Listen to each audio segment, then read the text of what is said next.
Football season is underway, so now is the perfect time to download FanDuel, America's #1 sportsbook. Because right now, new customers get a no-sweat first bet up to $1,000. That's free bets back if your first bet doesn't win. Just sign up with promo code BLUEWIRE. FanDuel is great because it has all of your favorite bets, from the money line to point spreads to player props. The app is safe, secure, and easy to use, and you get your winnings paid fast. So sign up today with promo code BLUEWIRE for your no-sweat first bet. Make every moment more this season with FanDuel, the official sportsbook partner of the NFL. 21 plus in select states. First online real money wager only. Refund issued as non-withdrawable free bets that expire in 14 days. Restrictions apply. See terms at sportsbook.fanduel.com. Gambling problem? Call 1-800-GAMBLER or visit fanduel.com/RG in Colorado, Iowa, Michigan, New Jersey, Pennsylvania, Illinois, or Virginia.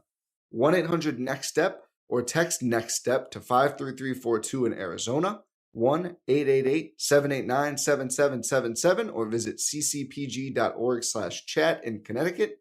1-800-9-WITH-IT in Indiana. 1-800-522-4700 or visit KS Gambling Help in Kansas. 1-877-770-STOP in Louisiana. 1-877-8-HOPE-NY or text HOPE-NY 467-369 in New York. The Tennessee Red Line, 1-800-889-9789 in Tennessee. 1-800-522-4700 in Wyoming. Or visit www.1800gambler.net in West Virginia. Blue Wire. First pick in the 1991 NBA Draft, the Charlotte Hornets select Larry Johnson from University. I'm not supposed to be here, man. A lot of people from where I'm from, don't make it.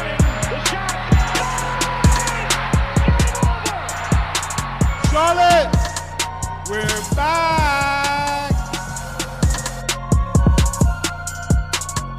Welcome to another Buzz Beat, a Charlotte Hornets podcast. We are recapping another loss to the Washington Wizards. We are also live on Twitter Spaces, and it is the holiday season, so that means you need to treat yourself with lots of self-care, which means you need to subscribe to BuzzBeat Plus, which has ad-free podcasts. You know, nobody likes ads. Early access podcasts, and an occasional exclusive pod that actually never makes it to the public feed. So after, shilling our great product, I want to introduce BG, who is here to help me recap. As I said, another frigid night in the Carolinas and another loss. BG, how you doing, man? And give me some maybe opening thoughts. Yeah, well, first off, I think if we're going to start dabbling in self-care, BuzzBeat Plus may need to start making like a gin or a tequila or something like a bourbon of some kind here. Because can we get a liquor license? Let's get Richie on that. Let's do it, man. Strange night, I thought, for the Hornets in a lot of ways. And we'll keep this one quick. We'll focus on really just this loss on a weird start time Sunday night up in the nation's capital against kind of an interesting Wizards team that I actually don't think played particularly well tonight and still came out with the W. And the Hornets fall to 4-14 on the season now. Offensive woes continue to be an issue, but Lee, anywhere you'd like to start here, or would you like me to go ahead and just sort of jump in? No, I'll lead her off. I mean, in terms of a tank watch, Detroit's down 4 with 31 seconds left, so we need them to make a little last-minute comeback here. But other than that, I think, we'll start with some general observations. I think, number one, I mean, obviously everyone's going to want to talk about Kai Jones a little bit, and we should definitely do that. I think the other kind of main story from the evening is Dennis Smith Jr. is back in the rotation. He's been like, I would call it nicked up. It doesn't seem like he's had any serious injuries. He's missed a game or two here or there, not too many in a row. But like he's back in the rotation, and I tweeted about this and would love your thoughts too, Brian. I mean, we've gushed about him probably enough on this podcast, but like I just want to reiterate again that his creation, like the point of attack defense has been awesome and is pleasantly surprising to some degree, but I think with his kind of frame and strength and athletic ability, like that was always there as something for him to tap into. The creation and the decision making when he creates advantage just continues to like blow me away in a positive way. And like he's gonna have to do this for a full season. Like I don't want to get ahead of myself here, but I also can't help but start to think about like Cody Martin kind of contract maybe for Dennis Smith Jr. I mean, he's been that good, like a multi-year contract guy, even though it's only like 20 games. Yeah, DSJ, I mean, he and Hayward, I thought were clearly their two best players tonight. And, Charlotte's plus 15 in the 25 minutes with DSJ on the floor. I mean, he filled up the stat sheet, couple assists, couple steals, couple blocks. He had a nasty block on Brad Beal in the first quarter. The possession after he scored on top of Daniel Gafford in the drop. We've talked about this all season with DSJ, but he is just on both sides of the floor, he's pressure. And defensively, it's pressure at the point of attack. It's pressure with him as a helper. He got a steal off of Porzingis on like a weak side dig tonight that he's been so good with this season. And then it's what he does getting downhill and getting to the rim. I think one of the things that's so cool about this for DSJ is like his great play this season. It's not that he hasn't shot like unsustainably. You know what I mean? It's not like, this is kind of a fluky 17 game, however many game sample of Dennis Smith Jr. just shooting above his head on pull-up threes or something like that.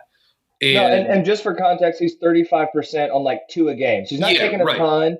So I think you're right, BJ. It's not like the things that he's doing that makes him effective is sustainable. It's not like he's just shooting over his head for a exactly. punt. Yes, exactly. Like I think the 3 has been, again, it's like just enough to keep the defense honest. Once again, I thought the empty corner pick and roll with he and Nick Richards was really good. Like that's been, I think, one of the Hornets sort of like better half court and or sort of like secondary transition sort of play breakdowns this entire season. Richards sets good hard screens. He rolls really hard. And obviously he presents himself to be a pretty good target. And with what he can do as a putback guy, that action just has a lot of potential. And we saw there was one play in the second half tonight where DSJ got downhill on that look and then sprayed out wide to someone for a catch and shoot 3. I can't remember if it was like maybe McDaniels or Oubre. But I mean, you can't say enough. You can't give enough praise for Dennis Smith Jr. I think it's one of the best stories in the NBA. This guy wasn't on a roster until the middle of September. Sometime. Anyone could have had him. Any team in the entire NBA could have had him. He's at the least, he's earned a contract for next season at the least, and perhaps beyond that. Because obviously, look, he had a tough situation at NC State, his one and done year. He had a really tough situation at Dallas. Being there just before Luka arrives and having to get coached up by Rick Carlisle, who's an incredible coach, but maybe not the most fun guy to play for as a highlight chasing rookie point guard. And it is amazing. Like DSJ is just completely, I mean, he can still, like as Eric Collins would say, like he still has some yeast. Like he can get up and fly still.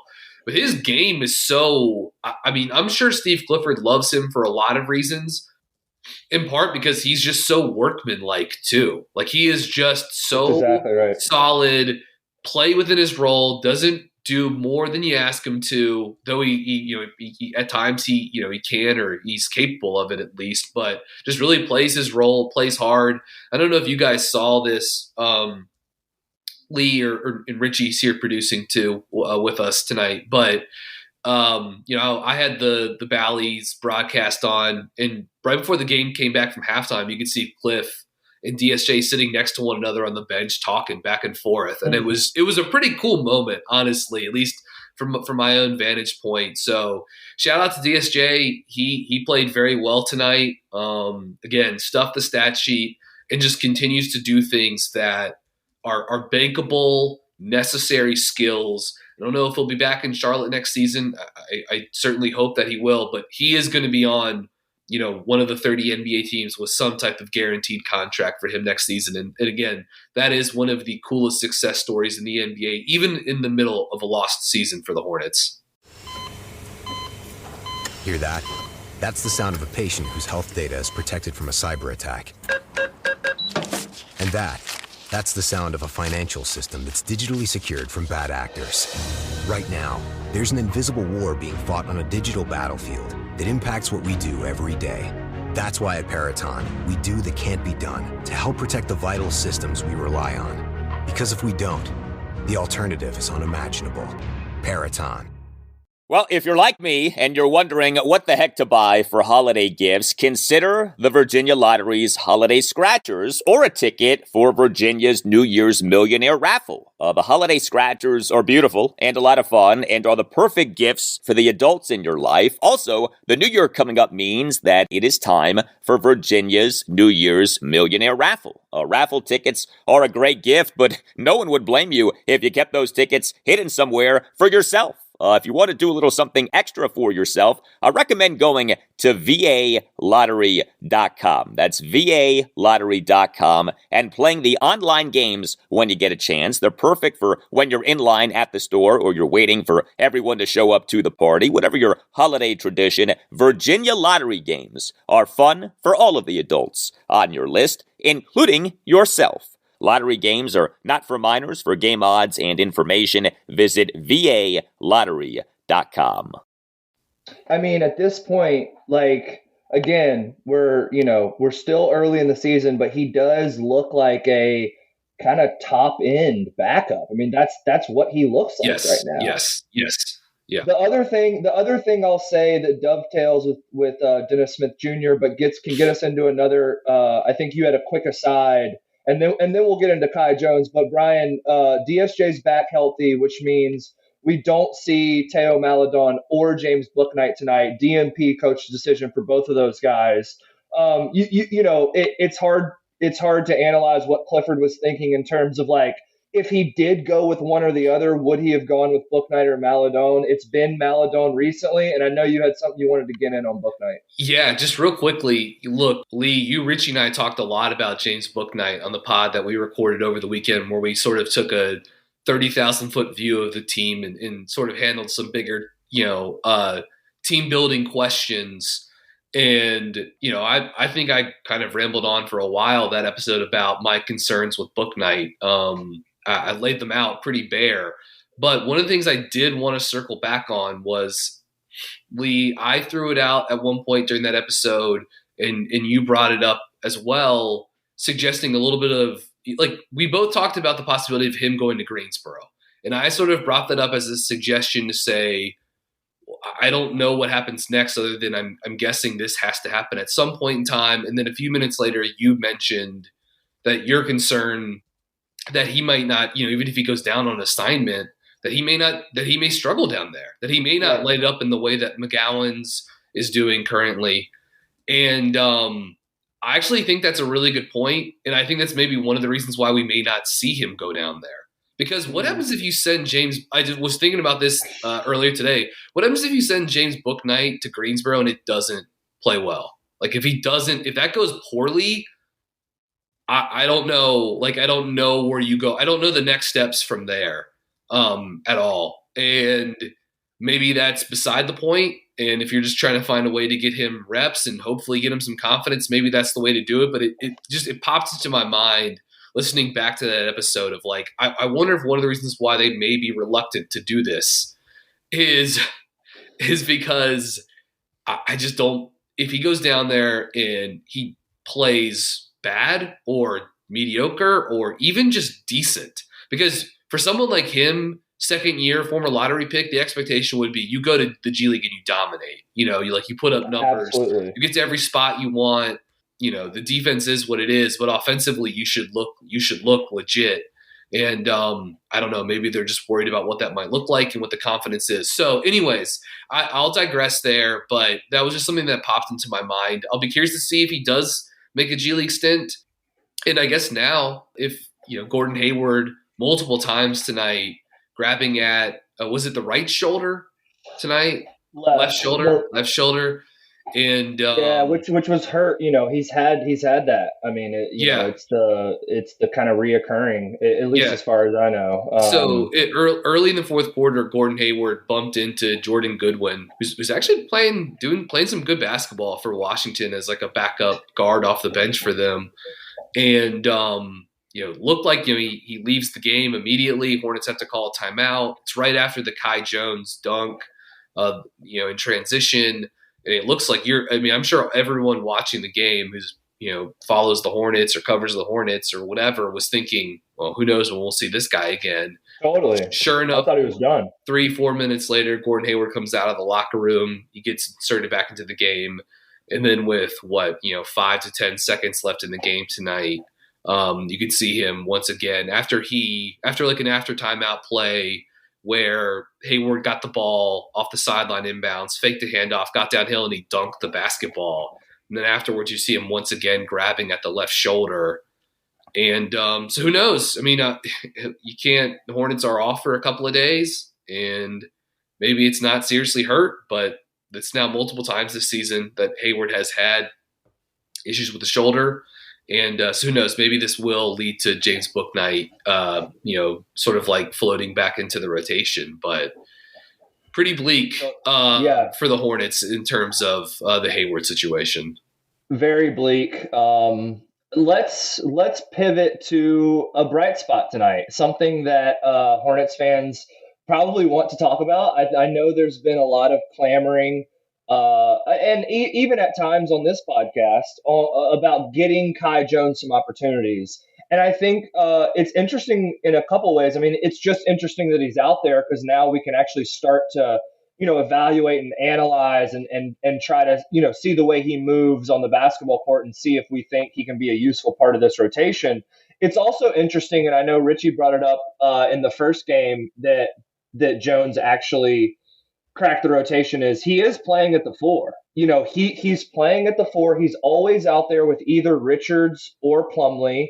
I don't believe we've seen a PJ Washington, Kai Jones front court. If we have, it's been very, very limited. The Orlando briefly? game. Okay. The Orlando win, very briefly, they went to it in that game. Right. So I think a couple things that I've noticed with Kai Jones so far, and then I'll kick it to you, BG, to either expound on or make your own points.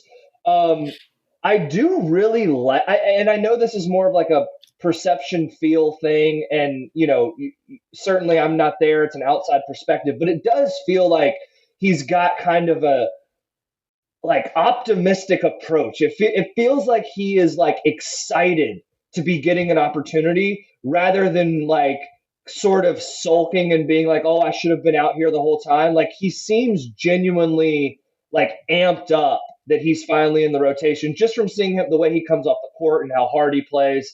His motor and energy and bounciness and athleticism was always kind of his calling card. My whole thing with Kai Jones in the draft process was, he was billed as this super high ceiling, super low floor prospect. And I always kind of said he had a higher floor than people realized because of those, to steal a BG phrase, those bankable tools that he had.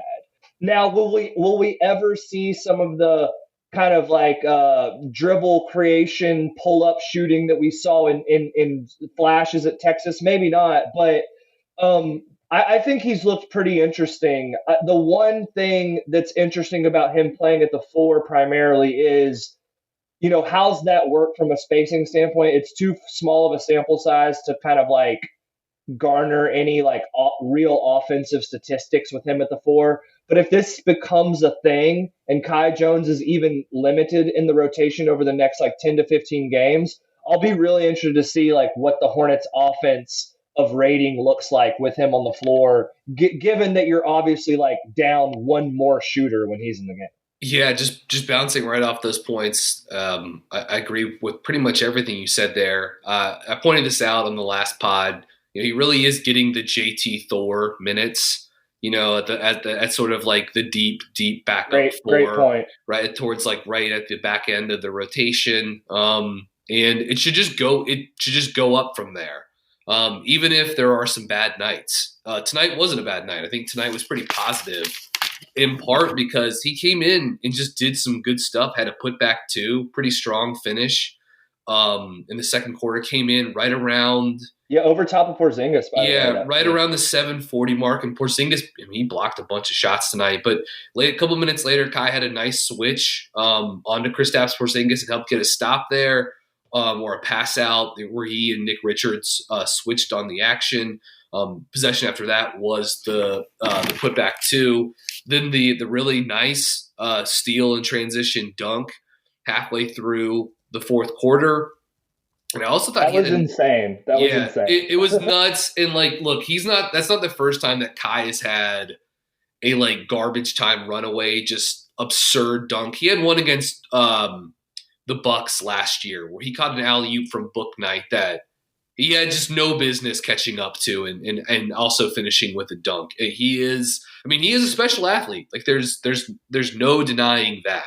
He really is the vertical explosion that he has, but the flexibility, the way he's able to get out and run, he's not like an upright runner, he can really bend and get to weird angles. And again, all based off of that, his length and that incredible vertical explosion that he has as a leaper. But had a nice one-on-one defensive play against Denny Advia later in the fourth quarter too. So it's just 8 minutes.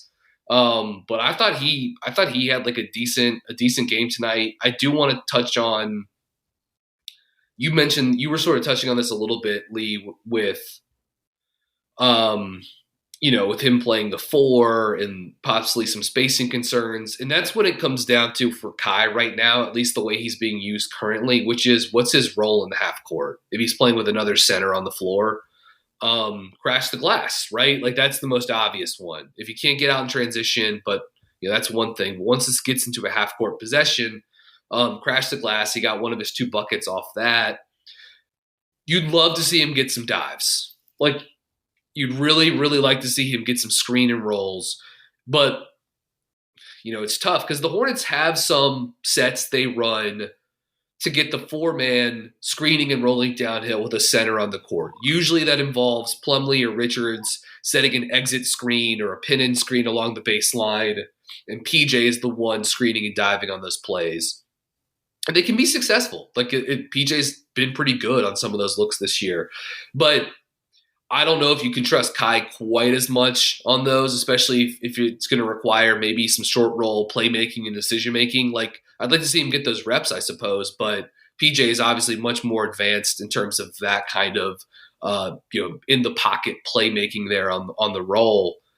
But I'd love to see him get some more dives, and I really think it would be advantageous for them to get to PJ and Kai at the 4-5 in some combination and let PJ open the floor, let him guard fives, let those guys switch and get them playing off of one another. So I actually think they could have gone to that tonight, to be totally honest with you, because I just thought, I know Porzingis didn't have a good shooting night, but I thought his ability to space and to pick and pop against Charlotte's true centers got the Hornets into rotation, and then the Wizards did not necessarily a great job, but a good enough job sort of playing off of that advantage. And I thought maybe it would have been nice if Charlotte could have maybe closed some of those spaces with a little more switchy personnel tonight. But I digress. Good night, in an 8-minute run for Kai, and let's just see more of it. Yeah, and I thought I think great point, BG, about obviously, yes, those kind of deep rotation backup 4 minutes. Clifford is going with Kai instead of Thor now, and I think that's a pretty reasonable decision. I've certainly defended Thor at times on Twitter. He's still so incredibly young and has had moments, but he also hasn't shot the ball well this season. And if Thor isn't providing any spacing, then I think you might as well go with Kai in that spot because of the other things he brings, which I think he's kind of more proficient at other places on the floor than JT Thor besides shooting and maybe a little bit of defensive versatility. Like Thor does show the ability to guard up and down the lineup a little bit at times. But I don't necessarily want to never see any Thor again, but I think it's a pretty reasonable decision to try Kai at this point in that kind of like you said, 6 to 10 minute deep floor backup. I don't have any like burning thoughts here, Brian. If you've got anything left that you really want to hit on before, I think we have a little Thanksgiving segment to close things out. Yeah, no, I was just going to say real quickly, after tonight's game, Charlotte mentioned at the top, but they dropped down to 4-14. The Pistons ended up losing, so they're 3-15, one game back of the Hornets. Scanning elsewhere, Rockets 3-13. Lakers have somehow only played 14 games this season. Lakers are 4-10, but Los Angeles is in action. They're about to tip off in a few minutes against San Antonio. So just, look, with Gordon Hayward going on the mend, who knows how long LaMelo Ball is going to be out. With up and down play from some of the other young guys, specifically Bouknight not looking so great. Again, it just sort of reaffirms everything that you, Richie, and I touched on the last episode, or that you, Richie, Spencer, and I touched on a couple episodes ago. Like it's obvious what has to happen with this team. Like they've got to lean into it. So it really is time to be thinking about what the rest of the season is going to look like in terms of what's the strategy and how prepared are you going to be for getting this thing ready for hopefully a top 3 draft pick. So anyways, last thoughts that I had there. And just real quickly, just a weirdly bad night for Rozier and PJ tonight. I thought PJ, obviously he didn't shoot the ball well, but he had some really poor dribbling. He got the ball stolen from him a couple times, and more surprisingly, he got beaten one-on-one by Kuzma and Advia a few times as well. Denny blew by him for a dunk. And that was on a pretty that play was interesting too, just because they Washington had Beal set an inverted pin down for Porzingis, which they do a lot. It tied up the weak side help. But then, if that's the case, then it's on PJ to contain the ball. He did a poor job there. So those are all the thoughts I had on tonight's game. I think we can transition over here to some holiday chatter. Yeah, with this being the last episode of the week, or maybe the last episode prior to Thanksgiving, definitely, I want to do a fun segment. I think we've done a couple of these before with Thanksgiving, and we've all heard of start, bench, cut when it comes to certain things. Now, I had a hard time just choosing 3 dishes on Thanksgiving, so I'm choosing 4. You need to start 1, bench 2, and then 1 completely gets cut. So here they are: mac and cheese, stuffing, turkey, and then pie. And you can choose your favorite pie if you want to put it within your lineup. I guess if you're kicking it to the curb, maybe you don't need to make that decision. So again, mac and cheese, stuffing, turkey, pie. Start, bench 2, and then cut. Lee, I can jump in first here if you need a little bit of time. Yeah, I might need a second. Go ahead, BG. Okay.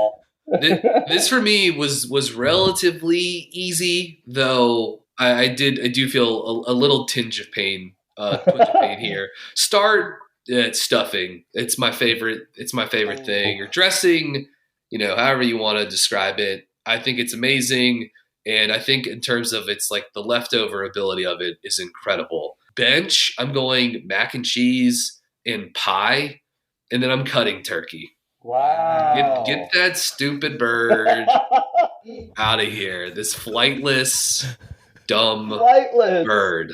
Get it out of here. So, I like turkey, but not as much as these other things. So, I'm making it hard. What is your favorite pie? What's your favorite pie? I think pumpkin, honestly. My mom makes a pretty good pumpkin pie that I know some people wouldn't like, but I think it's kind of a cool take on it. It's like a crustless pie. And it maybe again, I think some people would look at that as sacrilegious, but it's really good, man. So I'll say pumpkin pie, but apple pie is awesome. So is chocolate chess pie. Shout out the Angus Barn in Raleigh, undefeated with their chocolate chess pies. Feel free to sponsor our pod. And yeah, exactly. So the reason I was grimacing is because like these 4 items are like my core. Like the only other thing, I mean, like, yes, I love green bean. I love some casseroles. I love mashed potatoes. But like if I had to go bare bones Thanksgiving dinner, like these would be my 4 items. So it's tough for me. I'm gonna say start stuffing. I actually agree with that, BG. Like it's probably my favorite thing. It just makes the entire meal for me. I'm gonna bench. I'm gonna bench. Oh man, I'm gonna bench pie and turkey, and cutting mac and cheese just rips me to the heart. It rips me to the heart. When I was doing this exercise, that's exactly the route that I would take. I think because mac and cheese, some people don't even consider it like a Thanksgiving side dish. Yeah. So some people don't even consider that with their thing. Which there have been years that I haven't had it, but you can almost have mac and cheese whenever. So that's probably why I would cut mac and cheese as well. It's a good call. Like I get it enough where like if I'm at a barbecue restaurant, like I'm getting some mac and cheese, so I'll get mac and cheese enough throughout the year. It's weird because I'm not like a massive turkey guy on any other day, but I do love, and maybe it's because my dad makes like world famous turkey, but no, I'm renouncing the bird rights for turkey. I'm cutting it. And by the way, I've got both mashed potatoes and sweet potato casserole. They're on the bench in street clothes right now, I guess, in this hypothetical. Like there were Gordon Hayward is about to be, which is just injured and not really in the conversation. We'll go ahead and wrap here. We appreciate everyone joining us. The Hornets do have 2 upcoming games this week, Wednesday against Philadelphia, Friday against the Minnesota Timberwolves. Both of those games are at home. We hope you guys enjoyed the episode. We hope you guys enjoy your Thanksgiving time with the family, and we will talk to you guys soon. Football season is underway, so now is the perfect time to download FanDuel, America's #1 sportsbook. Because right now, new customers get a no-sweat first bet up to $1,000. That's free bets back if your first bet doesn't win. Just sign up with promo code BLUEWIRE. FanDuel is great because it has all of your favorite bets, from the money line to point spreads to player props. The app is safe, secure, and easy to use, and you get your winnings paid fast. So sign up today with promo code BLUEWIRE for your no-sweat first bet. Make every moment more this season with FanDuel, the official sportsbook partner of the NFL. 21 plus in select states. First online real money wager only. Refund issued as non-withdrawable free bets that expire in 14 days. Restrictions apply. See terms at sportsbook.fanduel.com. Gambling problem? Call 1-800-GAMBLER or visit fanduel.com/RG in Colorado, Iowa, Michigan, New Jersey, Pennsylvania, Illinois, or Virginia. 1-800-NEXT-STEP or text NEXT-STEP to 53342 in Arizona. 1-888-789-7777 or visit ccpg.org/chat in Connecticut. 1-800-9-WITH-IT in Indiana. 1-800-522-4700 or visit KS Gambling Help in Kansas. 1-877-770-STOP in Louisiana. 1-877-8-HOPE-NY or text HOPE-NY 467-369 in New York. The Tennessee Red Line, 1-800-889-9789 in Tennessee, 1-800-522-4700 in Wyoming, or visit www.1800gambler.net in West Virginia.